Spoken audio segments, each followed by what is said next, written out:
The reason you should care about circadian rhythms is if you don't, you'll be constantly fighting yourself, trying to be a kind of creature that doesn't really exist, and you don't need that added pressure. And it turns out that even though by paying attention to your circadian and other biological rhythms, you might feel in the short term like you're being less productive. In the long term, you'll actually be much healthier and do better creative work.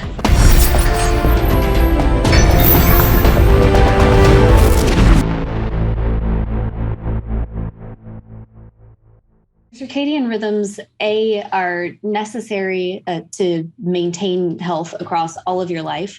They're something that when you disrupt them, it leads to poor metabolic, cardiovascular, cognitive outcomes on a very short period of time. And then if you chronically disrupt them, you're much more likely to develop all of those diseases.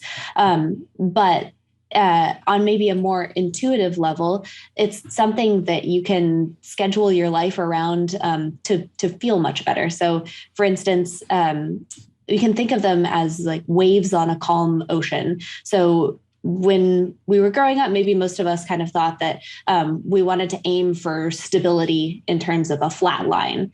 And that could be maybe our exercise performance was either staying steady or going up, or we were able to be highly focused and creative all day long would be the goal. And we'd be drinking coffee and kind of like slapping ourselves awake in order to be able to do so.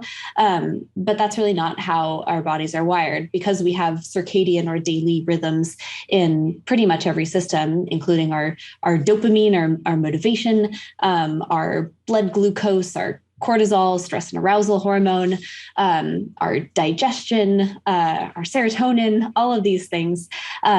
We have to adopt this new framework where we can't expect ourselves to be a line. We have to expect ourselves to be a wave every single day. And so the reason you should care about circadian rhythms is if you don't, you'll be constantly fighting yourself, trying to be a kind of creature that doesn't really exist. And you don't need that added pressure. And it turns out that even though by paying attention to your circadian and other biological rhythms, you might feel in the short time like you're being less productive. In the long term, you'll actually be much healthier and do better creative work. And I'm assuming this is why when somebody does fly 3, 4, 5, 6 hours across different time zones, or they decide to work a night shift, which is probably a much more common thing for anybody that's listening to this show specifically, they just change that rhythm. Even if they're getting 7 to 8 hours of sleep, they cannot figure out why they're just quote unquote off. Like, I just feel off. So I'm assuming that's circadian rhythm, correct? Yeah, absolutely. And that one, when you have a really abrupt change in the time that you're doing something, so if you switch from a day shift to a night shift, or you take a plane across the ocean, what's happening is that all of the different systems in your body, so think your hormones, your metabolism, your cognition, they're all trying to catch up to the new time zone, because what they're seeing in the outside world is it's light at a different time. Like, my clocks must be wrong, and I must reset them to the new time. And food is available at a different time. I need to reset my stomach to a different time.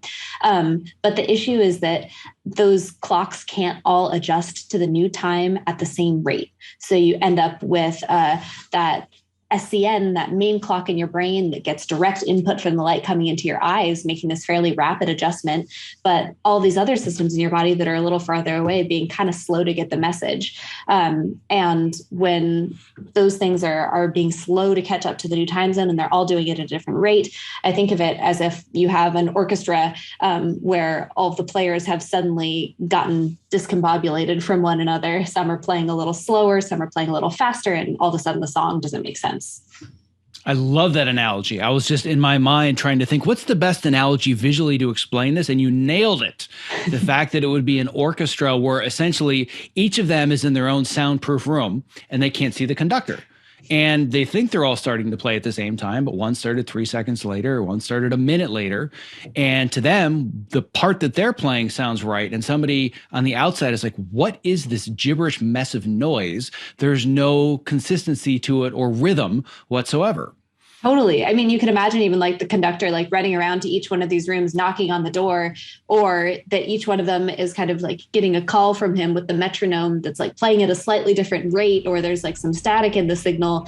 And so they're all kind of trying, they've got a sense that something's wrong and they're trying to listen. But yeah, there's no 100% perfect way to synchronize everything immediately. I mean, people can generally catch up about an hour a day to a new time zone, but anything more than that, and you're going to feel it.